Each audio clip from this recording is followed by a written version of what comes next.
Hello everyone. Today we have with us Devyani Pandey. She has secured 99 percentile in this MBA CET 2023.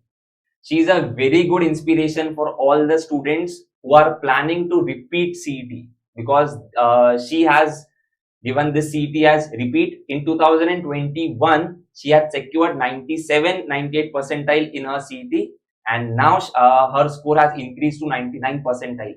So basically, we are here to see her journey in increasing the score. First of all, Devyani, I would like to congratulate you from the entire academy. Thank you. For such a fabulous score. Thank Correct? you so much. So can you just tell me about something about your background, your schooling, your acads? Yes, sure.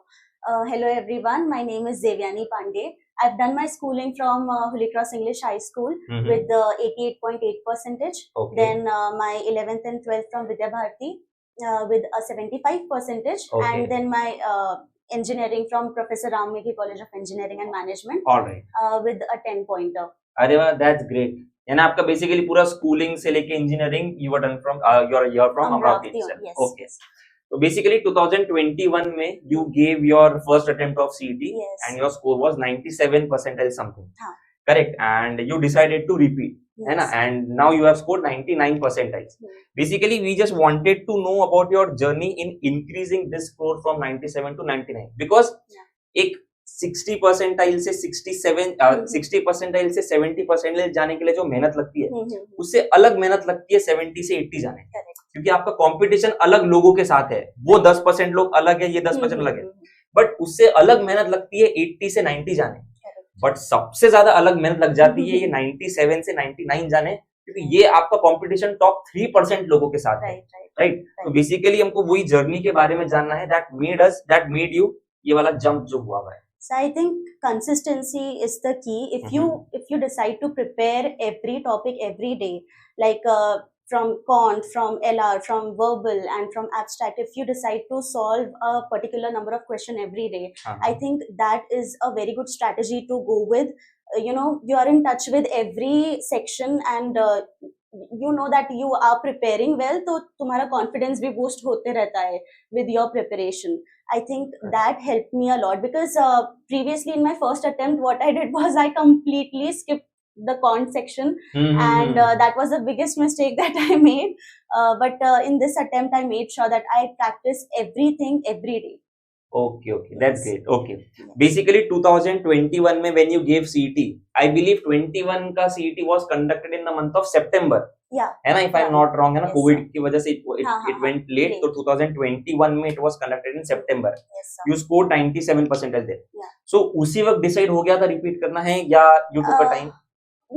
Because I scored a 97.99 percentile, so I decided to give another attempt because I knew कि if I prepare well, I'll be able to crack it. और better हो सकता है. हाँ. Okay. So I decided to go with another attempt. ठीक है. And that's why I prepared. That's it. और उस वक्त क्या किया फिर 21 मतलब उस वक्त में क्या किया so that you increase your मतलब कैसे प्रेप किया मतलब आपने मॉक सी ज्यादा ली की और मतलब और क्या स्ट्रेटेजी था बिकॉज 21 में you were done with my classroom coaching program you were my classroom program student of CET 21 में करेक्ट। तो उसके बाद में फिर कैसे हेल्प किया? I took your content, matlab I was loaded with questions and online program boosters and quizzes, and that helped me a lot because I wanted to solve a particular number of questions every day from every section. So that helped me a lot because I used to give quizzes and boosters every day. So it boosted my score and accuracy काफी improve हो गई थी, so it helped a lot in that sense. Okay ठीक है।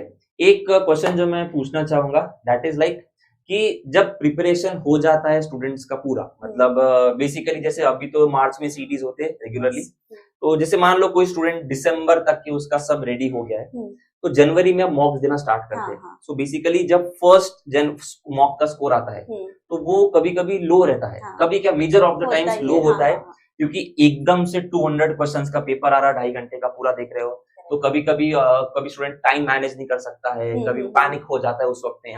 So basically first score I believe yours was also a bit low.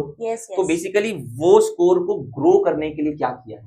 Sir initially तो मेरा score मतलब 100 वगैरह कुछ था एंड आई मीन सर 200 में से 100 मार्क्स 100 अराउंड आ था रहे थे इस अटेम्प्ट में, लास्ट ईयर मतलब लास्ट हाँ अटेम्प्ट में it was around 80 I think 80 initially, around okay यानी यस 200 में से 80 का स्कोर आ रहा हाँ था एंड उसको इनिशियली ग्रेजुअली इंक्रीज करना इंक्रीज किया। करेक्ट इस अटेम्प्ट में मेरा 100 अराउंड था स्टार्टिंग में and then I used to analyse my mocks really well. I used to sit for like 3+ hours to analyze each and every section. I used to see how much I have scored in every section. Section wise Yeah, where did I go wrong?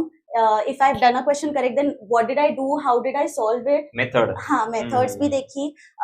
अगर मैं मतलब कुछ question मैंने correct किए हैं उनको मैं कौन सी दूसरी मेथड से सॉल्व करके मेरा टाइम रिड्यूस कर सकती थी, मैंने वो सब भी चेक किया। तो शॉर्टकट इसीलिए मेथड्स हाँ सब कुछ that's why I used to take around 3 hours or more initially to analyze my mocks and that helped me a lot. यानी बेसिकली एक 2.5 घंटे का मॉक होता था और उसके बाद में 3 घंटा उसके ऊपर और आप एनालिसिस को बैठते थे yes, yes, मतलब और एनालिसिस में यू डिड कि एक तो जो क्वेश्चंस रॉन्ग हुए हाँ वो क्यों रॉन्ग हुए क्या थे plus you said that you even saw जो क्वेश्चंस राइट हुए हैं हाँ उनकी मेथड क्या थी मेथड क्या यानी what you did and what could have been done more हाँ कि जिससे आपका टाइमिंग कम टाइम हो सकता रिड्यूस तो हो आंसर सकता है, right. Perfectly fine and how many mocks did you give overall I've given around 25 I can say. 25 mocks Yes, yes. Fair enough decent Yeah. है ना मतलब आई हैव सीन लोगों का 30 35 भी रहता है कईयों का 10 15 भी रहता है हाँ. But fair enough Yeah. I 25 मतलब I think is a good. I personally feel कि नंबर ऑफ मॉक्स बहुत ज्यादा भी कभी कभी मैटर नहीं करता है पर उससे हाँ. ज्यादा इंपॉर्टेंट होता है कि जो आप मॉक्स दे रहे हो उन पे क्वालिटीली ग्रो करो Yes. By yes, doing correct, analysis correct, like you correct. Said कि 2.5 घंटे के मॉक के अलावा 3 घंटा उसके हाँ ऊपर हाँ बैठे हाँ okay and next I would ask this are very important questions मतलब दोज आर गिविंग मॉक्स उनको वो चीज ध्यान आएगी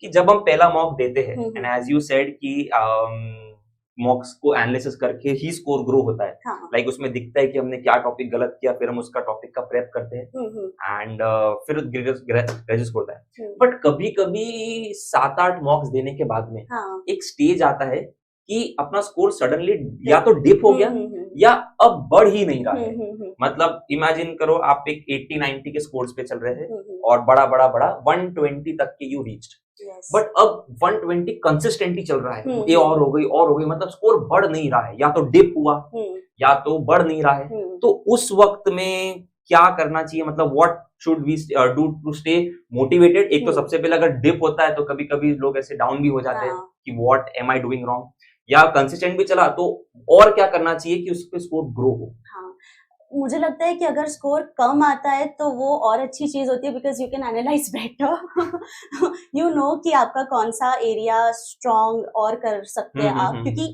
कोई अगर टॉपिक है आप इजी क्वेश्चन तो इजीली सॉल्व कर सकते हैं पर अगर उस पर डिफिकल्ट क्वेश्चंस आ रहे हैं तो वो आपको उस मॉक में पता चलेगा कि आपको नहीं जम रहा है सॉल्व करते। तो आई थिंक जब स्कोर डाउन हो रहा है तो प्रॉपर एनालाइज करो और जहां गलत आ रहे हो जिस सेक्शन में कम आ रहा है score so you should give sectional mocks. I think giving sectional mocks then is very important to improve your score. Okay यानी अगर मॉक एनालिसिस कर रहे हो उसमें दिख रहा कि कोई सेक्शन मतलब या जब स्कोर कंसिस्टेंट है या डिप हो रहा है कोई सेक्शन में इशू आ गया हुआ है तो उसके सेक्शन पे शिफ्ट हो जाओ। Correct okay and what did you do मॉक्स के वक्त में कभी कभी ऐसा होता है कि हमको टॉपिक वाइज और पढ़ने की नीड हो रही है तो उस वक्त फिर क्या किया है जैसे सपोज करो आपके एनालिसिस में निकला 2.5 घंटे का मॉक दिया उसके बाद आपने 2-3 घंटे का एनालिसिस किया कि this topic went wrong but now what कोई डायरेक्टली थोड़ी नेक्स्ट मॉक देगा नहीं वो टॉपिक के लिए फिर उस वक्त कैसे प्रेप किया? तो basically I used to keep at least 2 or 3 days gap between my mocks. वो तो मतलब एंड में पहले तो 1 week गैप रहता था पहले यानी 1 week में एक हाँ जैन वगैरह के अराउंड में and I used to sit and find out कौन से टॉपिक्स मुझे फिर से करने की जरूरत है और जो मुझे वो टॉपिक्स दिख जाते थे तो उस पे फिर again I used to practice revise everything practice from books. I used to give test topic test and then boosters and quizzes मतलब पूरा थरली उस टॉपिक को अच्छे से कर लेती थी ताकि उस पे कॉन्फिडेंस बिल्ड हो जाए यानी नेक्स्ट मॉक में मुझे वो प्रिपेयर ही ना करना पड़े कोई न्यू टॉपिक हो पर वो ना हो। ओके मतलब गलती करनी है तो कोई नई गलती करनी है सेम गलती होनी चाहिए। Perfect. So I used to solve every question like easy, moderate, difficult, हर एक चीज कर लेती थी। हाँ. Correct. Perfect. Very nice man. One more thing I would like to ask कि जैसे यू सेड कि 21 में यू मतलब जैसे अपना क्लासरूम प्रोग्राम था, so basically we you took my online program yes so sir. That you stay loaded with the questions, yes, yes. क्योंकि classroom coaching तो एक बार कर ही लिया था कर ही मेरा, लिया था, उसके हाँ. बाद में बट टू जैसे पढ़ने के लिए भी होना, hmm. So you took my online program. yes sir. तो मेरे ऑनलाइन प्रोग्राम में जैसे what did you like the best, जिसके वजह से कुछ ग्रो हुआ, मतलब what did you like in my So program? first of all, your content is something that I can vouch for because I've seen other contents as well and I've seen everything and I know कि कहीं पर भी basics इतने अच्छे से clear नहीं होते थे, मतलब देखा है मैंने सब कुछ. तो ऐसा है कि मतलब basics इतने strong हो गए थे मेरे वो सब करके, मुझे सिर्फ और सिर्फ फिर क्वेश्चंस की नीड थी. जब मेरा सेकंड ये था अटेम्प्ट था, तो मुझे सिर्फ क्वेश्चंस की नीड थी एंड देन आई न्यू कि you have boosters and everything, quizzes, daily quizzes थी, और हर टॉपिक के नीचे भी टेस्ट थी, जो टॉपिक लिया है उसके नीचे टेस्ट थी. तो मतलब हर टॉपिक पे आई थिंक 5 टेस्ट तो थी ना लेक्चर्स के नीचे, तो that help me a lot. Okay, that's good, ठीक है. एंड